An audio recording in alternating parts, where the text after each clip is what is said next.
Aujourd'hui, nous allons examiner en détail ce qui se passe réellement dans ce conflit qui secoue le monde entier. Nous allons parler de la première déclaration publique du nouveau guide suprême de l'Iran, Mojtaba Khamenei, que même son propre père, l'ayatollah Khamenei, ne voulait pas laisser accéder au pouvoir. Nous parlerons de la frappe la plus massive contre Téhéran de toute l'histoire du pays, des tirs de riposte depuis le nord d'Israël, de la forte hausse des prix du pétrole et de la manière dont les grandes puissances réagissent à tout cela.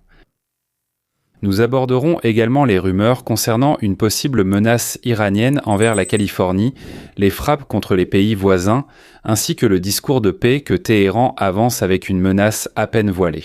Le baril de pétrole pourrait vous coûter $200. Et enfin, dans quelle mesure le danger d'une troisième guerre mondiale est-il réel? N'oubliez pas d'appuyer sur la cloche sous la vidéo, ce n'est pas juste un ornement. Lorsque vous activez les notifications, vous les recevez. Si vous ne les activez pas, vous ne les recevez pas. YouTube vous avertira instantanément sur votre téléphone ou navigateur dès qu'une nouvelle vidéo sera publiée. Aujourd'hui, alors que les événements évoluent très rapidement, cela aide vraiment à rester informé en premier. Que ce soit une déclaration de Donald Trump, de nouvelles frappes ou tout autre rebondissement inattendu. Le 28 février 2026, tout a commencé par de puissantes frappes, depuis Israël sur des sites clés en Iran. En conséquence, l'ayatollah Ali Khamenei et plusieurs membres de sa famille ont été tués. Son fils Mojtaba, qui a lui-même été blessé lors de la même attaque, on dit que des blessures aux jambes, une fracture du pied, des ecchymoses au visage, des coupures et des lésions aux bras. Au début du mois de mars, il a été nommé nouveau chef suprême, sans jamais apparaître à l'écran.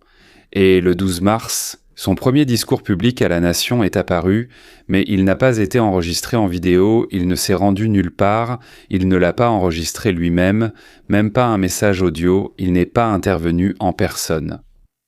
Il n'y avait ni vidéo, ni enregistrement audio, ni sa voix, ni apparition lors de la cérémonie de nomination. Le texte a été lu par un présentateur à la télévision d'État. Cela a immédiatement suscité de nombreuses questions et rumeurs. Certains disaient qu'il était peut-être gravement blessé ou mort. Il est dans le coma, peut-être même décédé, et une déclaration est publiée en son nom. Quelqu'un d'autre dirige le pays tout en faisant semblant que c'est lui. Les sources officielles iraniennes insistent naturellement sur le fait qu'il est en vie, qu'il se trouve dans un endroit sûr, qu'il a une blessure modérée et qu'il continue de diriger le pays, même si la communication est limitée. La communication est limitée. Lors de la même frappe du 28 février, en plus de son père Ali Khamenei, il y avait sa mère et sa femme, son fils adolescent, sa sœur, sa nièce, son beau-frère. Selon différentes sources, entre 6 et 8 proches parents sont morts. Il est clair qu'une telle perte personnelle motive sa position par la vengeance. Dans sa déclaration, Khamenei a énuméré les points principaux. L'Iran continue de bloquer le détroit d'Ormuz en tant que principal levier de pression sur ses ennemis. Il poursuit les attaques contre les bases militaires américaines dans la région et exige leur fermeture totale. Il a promis de venger tous les Iraniens tués et d'obtenir des compensations des États-Unis et d'Israël. Il a naturellement appelé à l'unité nationale et a averti que si les frappes continuaient, de nouveaux fronts seraient ouverts. Je ne sais pas. Qui est ce Mojtaba Khamenei? Il est né en 1969 à Mashhad. C'est le deuxième fils d'Ali Khamenei. À 17 ans, il a participé à la guerre Iran-Irak, ce qui lui a permis d'établir des liens étroits avec le corps des gardiens de la révolution islamique et avec le Basij. Il n'a jamais occupé de postes officiels au sein du gouvernement. Mais pendant des décennies, il est resté dans l'ombre de son père, coordonnant les questions militaires et de renseignement, construisant un réseau de loyauté, oui, un tel réseau de loyauté au sein du CGRI. Eh bien, c'est comme Poutine. Il contrôlait les flux financiers, y compris les investissements à l'étranger et les schémas de financement des groupes proxy. Il influençait la télévision d'État et participait personnellement, selon ce qu'on dit, à la répression des grandes manifestations. Il a écrasé le mouvement vert de 2009 et les vagues de 2017, 2019, surtout après la mort de Mahsa Amini en 2022. Il est nettement plus radical que son père, totalement opposé à toute réforme, contre l'influence occidentale, corruptrice bien sûr, et contre toute libéralisation. Il ne les aime pas, voire les déteste. Il mise sur une répression sévère, la censure, l'épuration du régime des modérés. Les modérés sont aussi des ennemis. Qui n'était pas avec nous et contre nous. Eh bien, c'est un communiste, mais en robe. Il continue de soutenir l'axe de la résistance, c'est-à-dire le Hezbollah, le Hamas, les Houthis et ainsi de suite. Il considère le programme nucléaire comme un instrument de pression et parle ouvertement de la destruction d'Israël.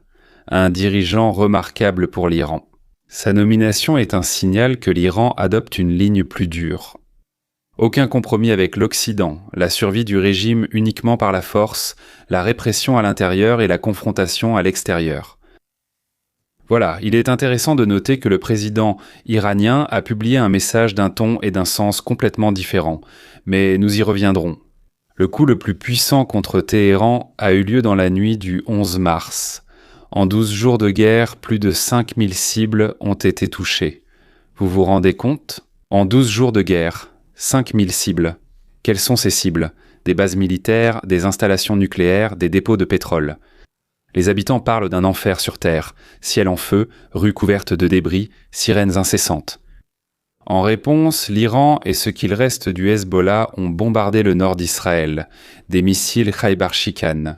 Des missiles ont frappé Haïfa et d'autres villes, causant des explosions au port et des sirènes dans tout le nord. La défense aérienne israélienne a intercepté la plupart des missiles, mais certains sont passés, causant des incendies et des blessés. Cependant, l'intensité des tirs iraniens a fortement diminué par rapport au début de la guerre. Comparé à ce que c'était il y a 10, 11, 12 jours, cela montre clairement que les capacités de l'Iran et du Hezbollah à répondre de manière symétrique et rapide sont limitées. À ce jour, Israël a pratiquement détruit presque tout l'axe de la résistance, à l'exception de quelques unités restantes du Hezbollah. Là-bas, le Hamas et le djihad islamique palestinien à Gaza ont été pratiquement anéantis. Les livraisons d'armes via la Syrie ont cessé après la chute du régime d'Assad. Les Houthis au Yémen restent en périphérie et ne se sont pas vraiment impliqués. Les milices irakiennes et chiites se limitent à de rares attaques. Le Hezbollah a perdu son leader Nasrallah ainsi que de nombreux commandants.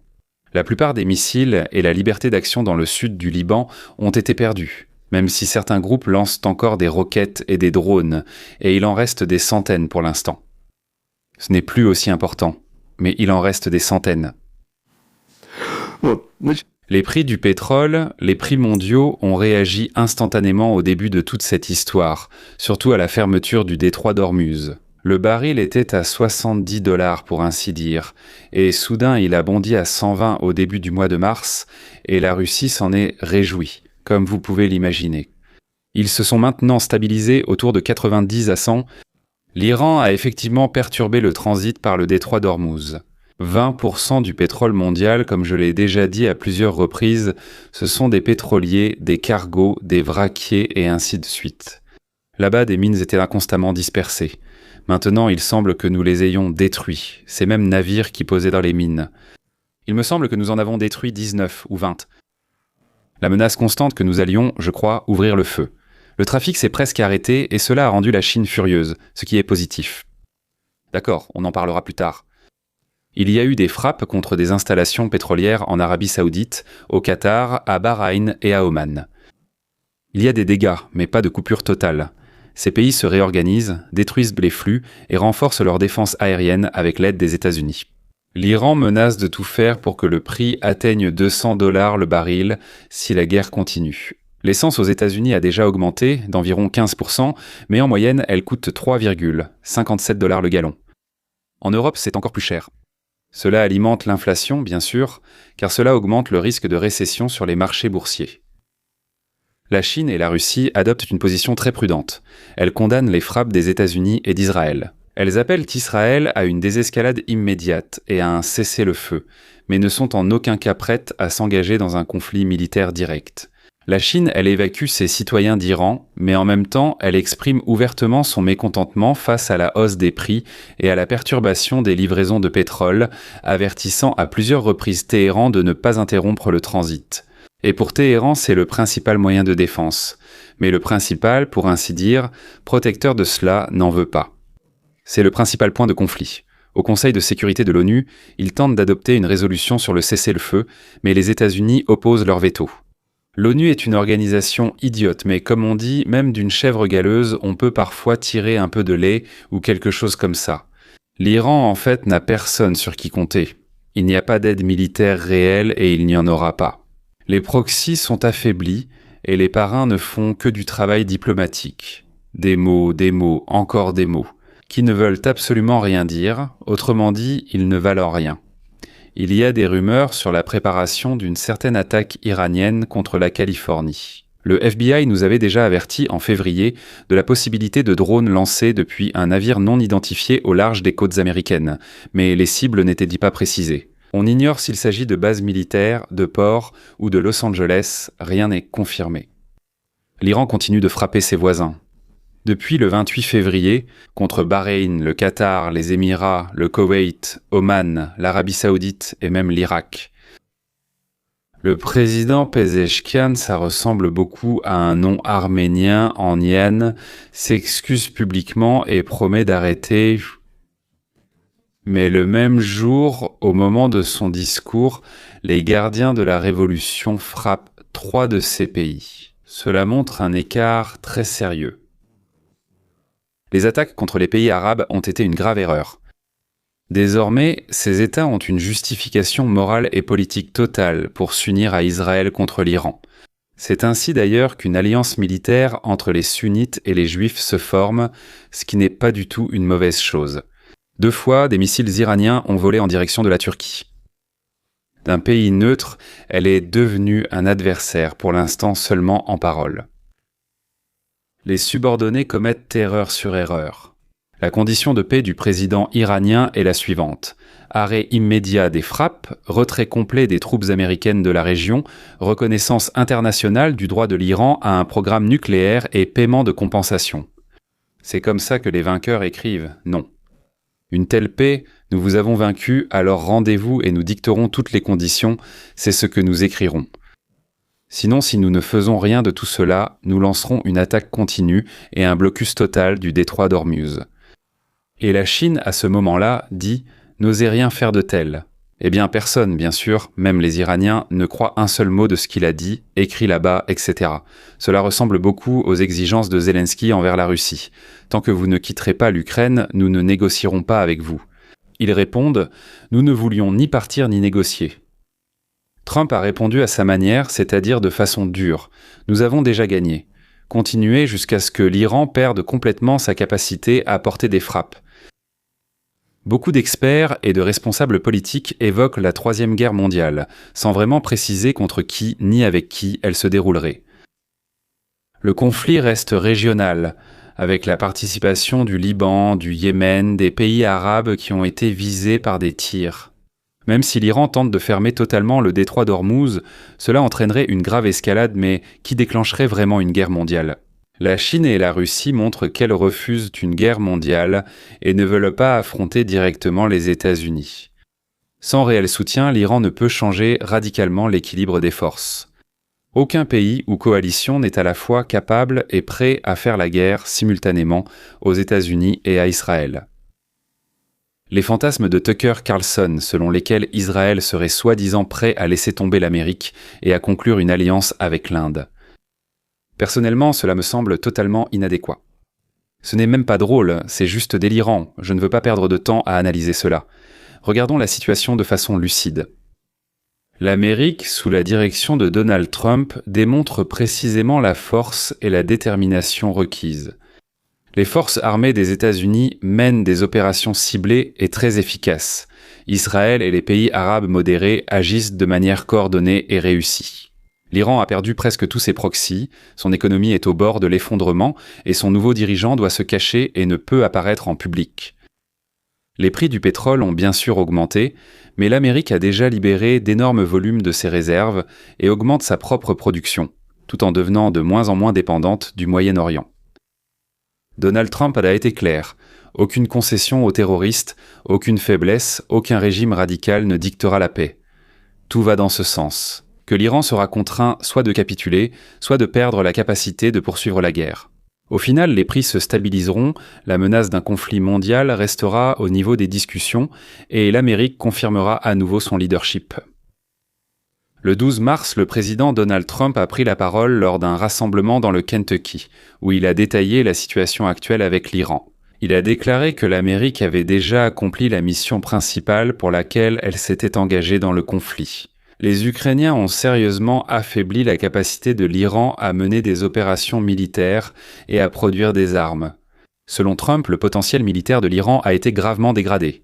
85% des drones ont été détruits, 90% des missiles également, les forces aériennes sont pratiquement inexistantes, les radars et la défense anti-aérienne sont hors service, et les installations nucléaires ainsi que les capacités de production ont été en grande partie détruites.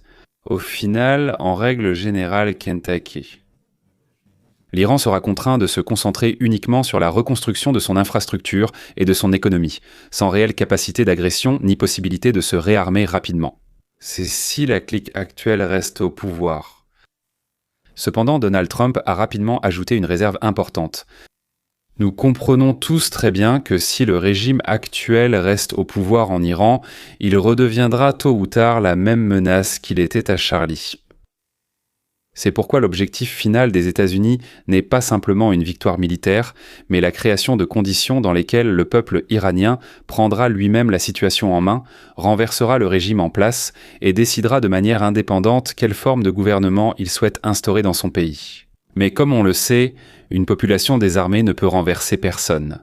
Quant à savoir qui là-bas possède des armes, d'où viendront ces armes et comment ces gens sauront s'en servir, personnellement, cela m'échappe. Peut-être que Donald Trump sait quelque chose que nous ignorons. Le président a exprimé l'espoir que le nouvel Iran deviendra un ami des États-Unis, de tout le monde occidental et d'Israël, un partenaire stable et pacifique, et non une source constante de menaces et de terreur. Nous espérons également que lorsque l'Iran redeviendra un pays pacifique, il contribuera, aux côtés d'Israël et des États arabes sunnites, comme l'Arabie saoudite et d'autres, à la stabilité de la région. Ils pourront conjointement assurer la sécurité en contrôlant et en empêchant les mauvais comportements tant à l'intérieur de la région que de la part de forces extérieures. Cela pourrait créer une véritable coalition de paix et d'ordre au Moyen-Orient, c'est-à-dire sans menace permanente, de terreur, de provocation, mais avec un accent sur le développement économique, le commerce et des avantages mutuels pour tous les peuples. Vous imaginez, n'est-ce pas, Israël possède tant d'intelligence et de découverte, tandis que les États du Golfe ont d'énormes ressources financières qu'ils sont prêts à investir dans le développement. Oui, et l'Iran qui a beaucoup de gens capables de bien produire, de commercer, de fabriquer, et ainsi de suite. Cela pourrait être une alliance incroyable. Si tout cela se produit, ce sera le plus grand changement dans le monde depuis la chute de l'URSS. Cela pourrait vraiment ouvrir un tout nouveau chapitre dans les relations internationales, avec le potentiel de restructurer l'équilibre des forces au Moyen-Orient et de stabiliser la région pour des décennies à venir, et créer les conditions d'une véritable paix entre d'anciens ennemis. Comme autrefois, nous ne pouvions pas croire que les Allemands et les Français pourraient en vivre en paix, n'est-ce pas? Nous n'y croyons pas. Et maintenant? Oui. Quoi? Qu'est-ce qu'ils ont à se disputer? Au lieu de conflits constants, de terreur et de menaces, nous pourrions voir une coalition où l'Iran, Israël et les pays arabes sunnites travaillent ensemble à la sécurité, au développement économique et à la dissuasion des acteurs extérieurs. Ce ne serait pas simplement la fin d'une guerre, ce serait le début d'une ère où le Moyen-Orient cesserait d'être une source d'instabilité mondiale et deviendrait une zone de coopération. Dès qu'il y aura du nouveau, déclaration, coup majeur, négociation ou tournant important, je publierai aussitôt la prochaine vidéo. Ne ratez rien, activez la cloche, c'est-à-dire cliquez dessus une fois. Merci de regarder, restez informés et prenez soin de vous. À la prochaine.